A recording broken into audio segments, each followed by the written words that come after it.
Howdy everyone, welcome to my Retro Media Room.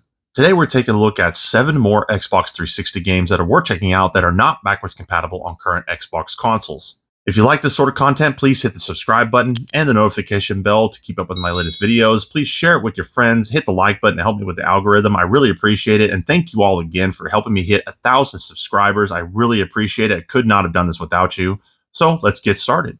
And the first title we're taking a look at is Captain America Super Soldier, developed by Next Level Games and released by Sega.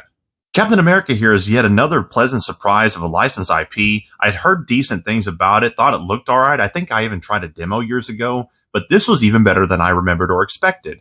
Very much like X-Men Origins Wolverine, this is a game they clearly did not phone in. They put a lot of effort here, AAA level development and budget. Chris Evans reprises his role as Captain America, so it's very authentic to the Marvel movies. The graphics engine here is very nice with a lot of detail and great physics. It dips in frame rate sometimes, but that's okay when you consider how much is going on here, and of course this is 360 era. But what's really funny about the history of the Infernal engine, this isn't Unreal 3, is it powered Blood Rain 1 and 2 originally. But really interesting, it powered the canceled game Demonic, which was featured in Grandma's Boy. So I thought that was an interesting little tidbit of some development history there. Also, like Wolverine, the way that game made you feel like you're Wolverine, this makes you feel like you're Captain America. It captures the essence of the character very much so in the combat, the way you throw your shield, the way you're able to counter moves and block and maneuver. Very, very fun combat. What I especially love are the special moves you're able to do that consumes meter, so you're not able to spam it all you want, but when you use it, it's really cinematic and very visceral and hard-hitting and very fun. There's a lot of moves to be had here. I'd hardly scratched the surface, so there's a lot to do. There's a lot to unlock while having lots of fun along the way because the combat really does shine here. If you enjoyed the first Avenger and you like that World War II setting with telling Steve Rogers' story, you're going to enjoy this because that's more of that. So yeah, Captain America Super Soldier really surprised me. Funny how it's actually one of the games that had a 3D ability in it. Obviously, I don't have a 3D TV, so I wasn't able to test that. But it's funny to see that now, since that pretty much got phased out everywhere. But this game really surprised me. Like I said, I knew that it was supposed to be good. It was supposed to be a bit of a hidden gem, but it was even better than I expected. So I really enjoyed this, and I want to play it more. I highly recommend it, especially if you're a Marvel fan, because this was during that golden era of the Infinity Saga and the games that were coming out, the ones that were really good, and this is absolutely one of them. Next up, we have Ride to Hell Retribution. I cannot believe this game is still not backwards compatible. It's one of the greatest games ever made. It's sexy and fun and incredibly made. And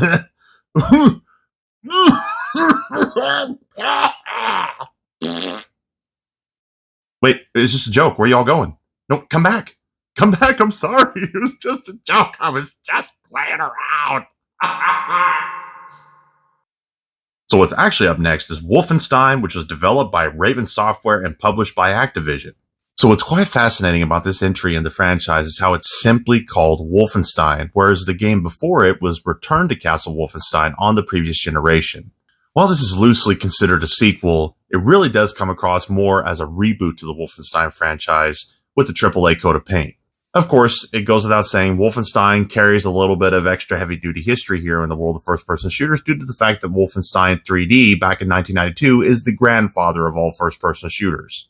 So due to that, there's a little bit of expectation for any given Wolfenstein to be at least a competent 3D shooter. And this one, thankfully, really is. And what I mean by that is how clearly this Wolfenstein had the most bells and whistles they'd ever had in the franchise up to that point, with the EdTech Force shining through with a lot of detail and physics. And instead of it being traditional level-to-level type design, it was more of a central hub type setup where you have a black market that you give money to buy more weapons and parts, and upgrade your equipment, expansive areas, and lots of things to find. Sometimes the pacing is hurt by this a little bit, I must admit. But overall, very cool how you're able to explore and kind of go about it in your own way. Not saying it's not linear, but compared to the previous titles, this was the least linear that franchise had seen thus far. But what I really appreciated about this game, not only the atmosphere and visuals and everything, but how good the gunplay feels. When you shoot your targets, the way they flinch and the gore detail, it feels right. The guns feel good. They look good and sound good. Unlike other games, which I had just got through playing one that I couldn't recommend because I didn't like the feel of it, where when you're shooting enemies and they just stand there and take your bullets until they just drop dead when their HP hits 0, I can't stand that. I like it when enemies react to your shots and physically flinch and react, which goes all the way back to GoldenEye, so it's not some new concept.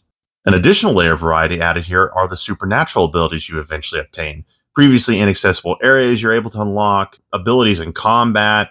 There's a lot more going on here that I was even able to get to in my limited playtime. So the graphics, level design, gunplay, story, there's a lot going on here. This is a solid game. I think it's a really solid entry in the Wolfenstein franchise. It didn't do that well when it came out back in the day, but I think it's absolutely worth checking out. It's a solid game. If you're a fan of Wolfenstein, first-person shooters, or id Software for that matter, it's definitely worth checking out on Xbox 360.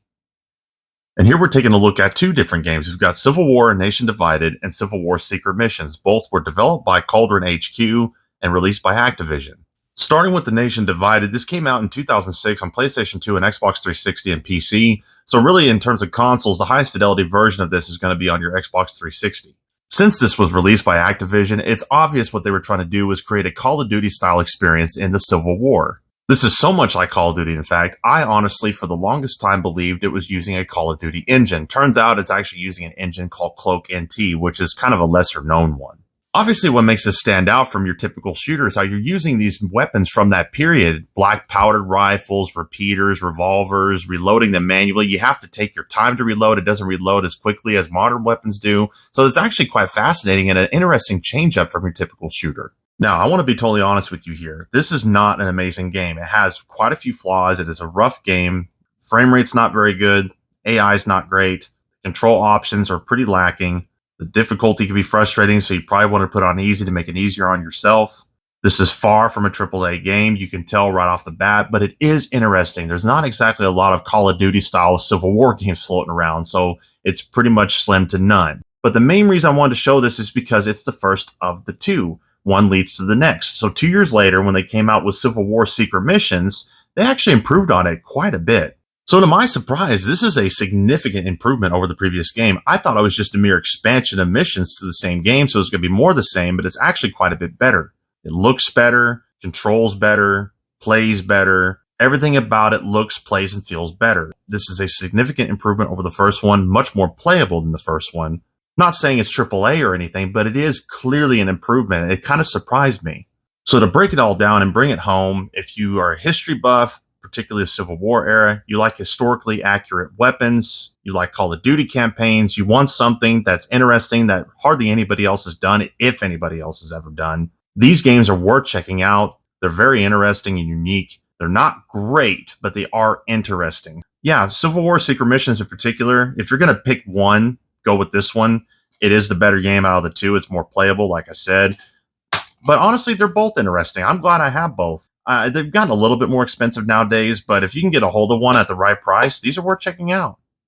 And here we have Anarchy Reigns, developed by Platinum Games and released by Sega. For those that aren't familiar, this franchise actually started on the Nintendo Wii with the title Mad World, starring the same protagonist here with this chainsaw-wielding arm. That game had black and white graphics with a lot of red blood to contrast those environments. It was over the top and bloody, a lot for the Wii at the time. And then this is a bit of a spiritual successor, a spiritual sequel to that, starring that main character with 16 other additional playable characters, expanding the world. Very, very cool. I've always really liked this game. It's a lot of fun. Of course, Platinum Games being former Capcom or Devil May Cry developers, headed by Shinji Mikami, who is the creator of Devil May Cry and Resident Evil. They've always been amazing at what they do with the likes of Metal Gear Solid Rising Revengeance, the Bayonetta series, and so on, so on. Speaking of Bayonetta, she herself is an unlockable character in the whole roster here. So if you like Bayonetta, you're going to appreciate this game. It was panned by critics back in the day. I never understood why. The game's a lot of fun. It's not like a Game of the Year winner or anything, but it's a really fun game. So the basic layout of the game is you have a story mode and chapters, and each chapter is essentially a sandbox or battle hub where all the missions are laid out. You can approach them in any order you want and replay them as many times as you like, trying to get the highest trophy you can. And the higher score you get, the more points you get towards unlocking the next character. Otherwise, you're able to explore, fight enemies, unlock different portions of the area, so on, so on. But what makes this game interesting is how it's basically like if a fighting game and a beat-em-up brawler adventure had a baby, because you have the roster of a fighting game where you want to keep replaying the game over and over again to try out all the different characters and figure out their moves, figure out which ones you like. So the game is basically built around replayability, which is really fun and really cool. There's always that dangling carrot of unlocking the next character, trying them out and then unlocking the next, trying them out and figuring out which one's your favorite. So there's a lot of fun to be had with all the different characters to unlock and try. The graphics are actually pretty solid here with big environments. It's 30 frames per second, so the frame rate is actually pretty consistent for what it is at the time. The combat's really fun. Overall, this game is fun, enjoyable. I was hooked on it back in the day and beat it all the way through. I've always really liked Anarchy Reigns. I never understood the hate that it got from critics, but it's an interesting game. Especially if you liked Mad World on the Wii, you'll certainly get a kick out of this game. And our last two games are going to be Dynasty Warriors Gundam 2 and Gundam 3, developed by Bandai Namco and released by Koei. Now, I'm only going to briefly touch on Gundam 2 here because I covered the first one in a recent video. Link is in the description if you want to watch that. And they are very much alike, so everything I said about the first game is going to easily apply here. The only difference here is that obviously there's just more with this game. There's more characters, more mechs, and more missions. There's just more. It's just even bigger. It's even more. So if you love the first game, you will unquestionably love the second one. They're very much alike, which is not a bad thing because they're both rock solid 60 FPS gameplay. Dynasty Warriors with the Gundam coat of paint. Excellent games. I can't recommend them enough if you're a Dynasty Warriors or Gundam fan. So with that being said, moving on to Dynasty Warriors Gundam 3, which is actually a pretty good amount different from the other two. So I want to look at this a little bit more extensively.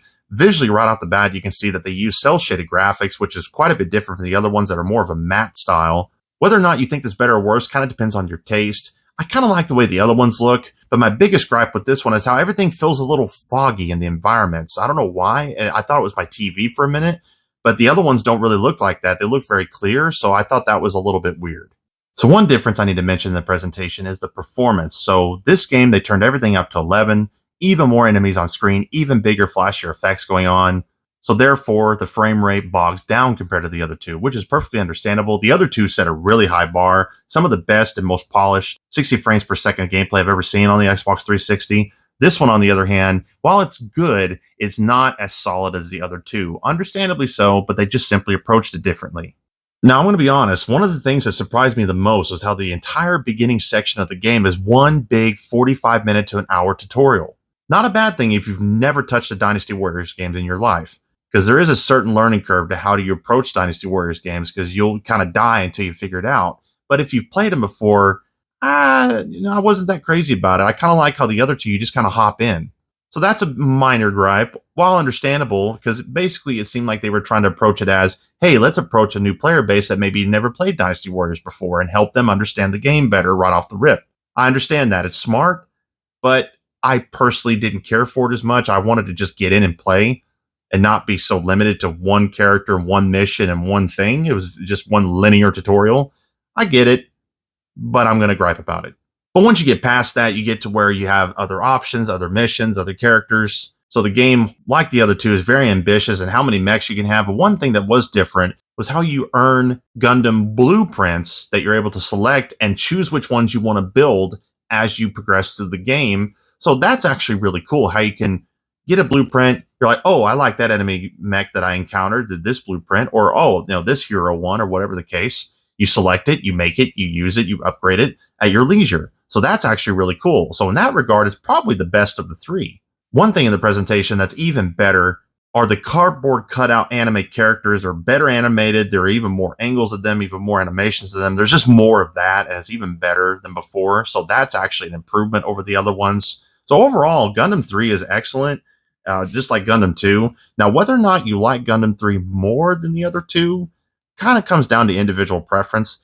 I'm a little bit biased towards 1 and 2, the way they felt compared to 3, but I can understand if somebody thinks 3 is the best of them. I really can, because it's excellent, but it is a little bit different.